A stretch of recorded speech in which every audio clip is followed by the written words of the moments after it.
बिस्मिल्लाहिर्रहमानिर्रहीम। अस्सलाम वालेकुम। कैसे हैं आप सब लोग? उम्मीद है खैरियत से होंगे।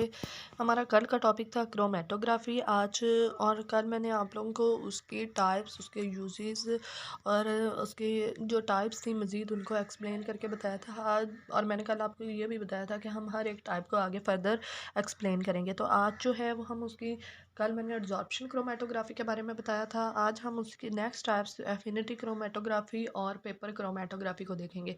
लेकिन उससे पहले मैंने कहा था आप लोगों को, कल भी मैंने आपको बताया था कि नेक्स्ट वीडियो में मैं आप लोगों को आरएफ के बारे में बताऊंगी। आरएफ वैल्यू बहुत ज़्यादा इंपॉर्टेंस रखती है इसमें क्रोमेटोग्राफी में, क्योंकि सारा सारा रोल ही आरएफ वैल्यू का ही होता है क्रोमेटोग्राफी में। तो आरएफ वैल्यू होती क्या है? आरएफ वैल्यू बेसिकली ये जो होता है वो एक रेशो होती है कि उसमें स्पॉट कितना मूव कर रहा है और जो distance spot moved into distance solvent move, कि सॉल्वेंट कितना मूव कर रहा है और स्पॉट कितना मूव कर रहा है, इन दोनों के दरम्यान में जो रेशो आएगी वो आपके पास आरएफ वैल्यू आती है और इसकी हम वैल्यू लाजमी निकालते हैं। तो ये मैंने आगे इसका फार्मूला भी लिखा था। आरएफ वैल्यू जो है वो डिस्टेंस, आरएफ वैल्यू हमारे पास क्या आ जाती है? वो आ जाती है distance spot moved over distance solvent moved. अब मैंने एक क्वेश्चन लिखा था कि हम उसमें क्या, हमारी ये जो आर एफ की वैल्यू होती है ये ग्रेटर देन वन होती है? नो, ये हमारी जो वैल्यू होती है ये ऑलवेज लेस देन वन होनी चाहिए। और आर एफ की वैल्यू, अगर आर एफ की वैल्यू जो होती है ये वन आती है, वन से भी लेस होनी चाहिए, ठीक है। ये अगर ये आपके पास पूरी पूरी वन आती है, उसके राउंड अबाउट आती है कि पॉइंट नाइन में आ गई या पॉइंट नाइन नाइन में आ गई, मतलब उसके करीब भी आए, बहुत ज़्यादा करीब आए, तो वो भी उसका मतलब होता है कि स्पॉट और जो सॉल्वेंट होते हैं, जो जिन्होंने मूव करना होता है इकट्ठे, वो जो है हमारे पास है वो अनरिलायबल है, उनमें पोलैरिटी ज़्यादा होती है। इस वजह से वो जो होती है वो आर एफ की वैल्यू जो होती है या वो वन आ रही होती है या वो उसके करीब करीब आ रही होती है, तो वो इतना उसमें डिफरेंस नहीं आना, इनमें डिफरेंस आना चाहिए, तो तभी हमारे पास जो आर एफ की वैल्यू होती है वो अच्छी आती है। अब हम उसकी नेक्स्ट सेकंड टाइम देखते हैं, वो हमारे पास है एफिनिटी क्रोमेटोग्राफी। एफिनिटी क्रोमेटोग्राफी जो होती है ये एक सेपरेशन मेथड है based on specific binding interaction between an immobilized antibodies ligand and its binding partner. Means क्या है कि इसमें जो है वो इस तरीके के जरिए से हम सेपरेशन कर सकते हैं। सेपरेशन किस किस के जरिए से में करेंगे? ये जो मैंने एक राउंड सर्कल बनाया है ये हमारे पास जो है हमारे स्टेशनरी फेज है, और ये जो प्रोटीन्स हैं ये जो स्क्वायर की फॉर्म में है, ये आपके पास जो है प्रोटीन्स हैं और ये आपके पास मोबाइल फेज में। लेकिन इसमें डिफरेंस क्या होता है? स्टेशनरी फेज के ऊपर बाइंडिंग साइट्स बनी हुई होती हैं, ठीक है। ये जो आपकी एफिनिटी क्रोमेटोग्राफी है इसके ऊपर ये बाइंडिंग साइट्स बनी, ये जो यू शेप की हैं ये आपके पास बाइंडिंग साइट्स हैं, और ये बाइंडिंग साइट्स जो होती हैं ये एंटीबॉडीज़ होती हैं जो कि स्टेशनरी फेज के साथ अटैच हो जाती हैं, ठीक है।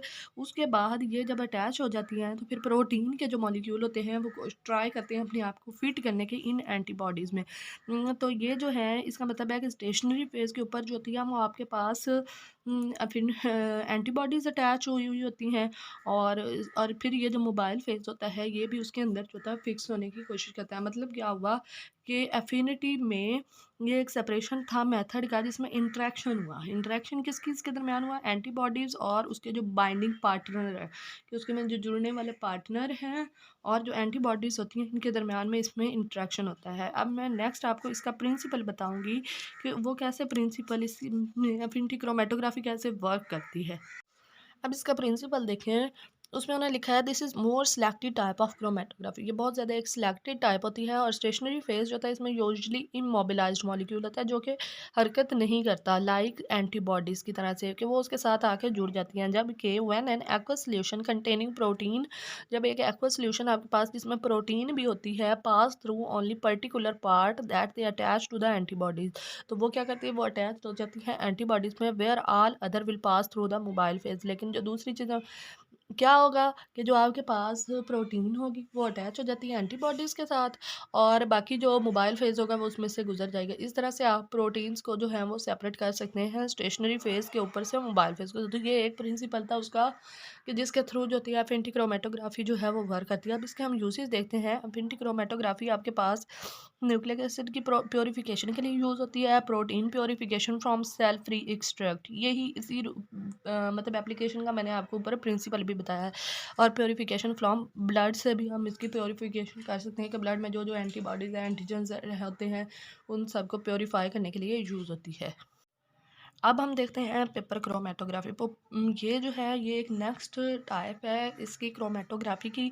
और ये भी बेसिकली जैसे क्रोमेटोग्राफी में हमने बाकी टाइप्स देखी थी कि एक टेक्निक्स है, तो ये भी एक टेक्निक है और ये भी यूज़ होती है सेपरेट करने के लिए। लेकिन इसमें क्या होता है कि सेपरेट करते हैं लो मॉलिक्यूलर मास कंपाउंड, जिनका मास जो होगा वो कम होगा, उनको ये सेपरेट करते हैं based on their distribution between stationary phase and mobile phase. और वो किस बेस पे हम उसको सेपरेट करते हैं, बेस उसकी ये होती है कि कितनी उनकी डिस्ट्रीब्यूशन हुई हुई है स्टेशनरी फेज और मोबाइल फेज के दरमियान में। तो पेपर क्रोमेटोग्राफी का ये बेसिकली वर्क होता है, जो कि जितना ज़्यादा जो कम डिज़ोल्व होगा वो ऊपर तक ट्रैवल करेगा पेपर क्रोमेटोग्राफी में, और जो ज़्यादा डिज़ोल्व होगा वो इतना ज़्यादा जो है वो उसके साथ जो है वो मूव नहीं करेगा।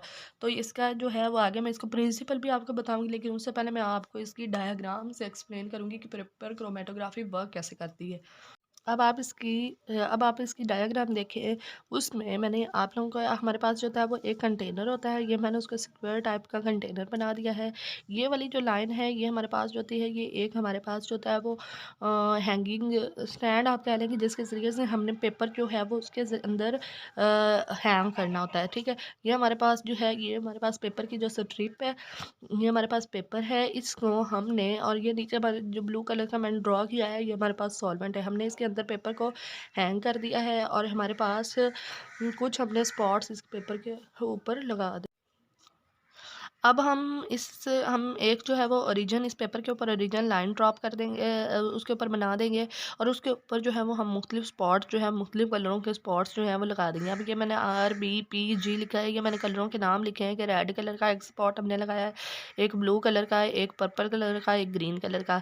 ठीक है, Aahista Aahista with the passage of time ये जो स्पॉट्स होंगे जिनकी जितनी पोलैरिटी जो होगी वो कम होगी, वो जो होगा वो उतना ही ज़्यादा ऊपर की तरफ मूव करेंगी। ये मैंने फिर सेपरेट से आपको स्ट्रिप बना के दिखा दी। ये एक जो लाइन है ये उसकी ओरिजिन वाली लाइन थी, और ये जो ऊपर हमने एक लाइन लगाई ये हमारी लाइन है कि सॉल्वेंट यहाँ तक मूव करके गया। लेकिन उसके साथ वो कंपाउंड्स कितने कितने मूव करके गए, ये देखें रेड कलर जो है वो 2 सेंटीमीटर गया, 6 सेंटीमीटर जो था वो पर्पल गया, ब्लू जो है वो 8 सेंटीमीटर गया, और सॉल्वेंट जो था वो 10 सेंटीमीटर जो है वो इसमें मूव कर। यहाँ पे आपको ये चीज़ क्लियर हो गई होगी कि पेपर क्रोमेटोग्राफी में कैसे जो है वो स्पॉट्स ऊपर की तरफ मूव कर, लेकिन ये आहिस्ता आहिस्ता करते हैं, जिसकी जितनी पोलैरिटी कम होगी उतना वो ज़्यादा मूव कर देगा। अब इसका प्रिंसिपल देखें, उन्होंने लिखा है the two phases are water held in the pores of the filter paper.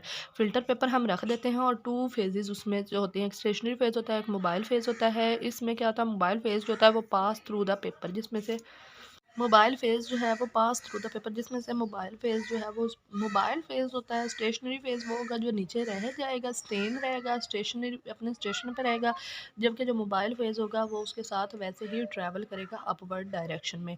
ठीक है, तो separation of the mixture takes place, इस तरह से वो मिक्सचर की हम ना सेपरेशन ले लेते हैं। अब उसकी एप्लीकेशन क्या होती है, हम उसमें फार्मास्यूटिकल्स जो कंपाउंड होते हैं उनकी प्योरिटी चेक कर सकते हैं पेपर क्रोमेटोग्राफी से, कॉस्मेटिक्स को इंस्पेक्ट कर सकते हैं, और ये तो बहुत ज़्यादा इम्पोर्टेंट कह रहे हैं फीमेल्स के लिए। और to detect the contaminants in the drinks और फूड, हमारी फूड में कितने कंटेमिनेंट्स हैं उनको भी डिटेक्ट करने के लिए ये जो होती है पेपर क्रोमेटोग्राफी यूज़ होती है।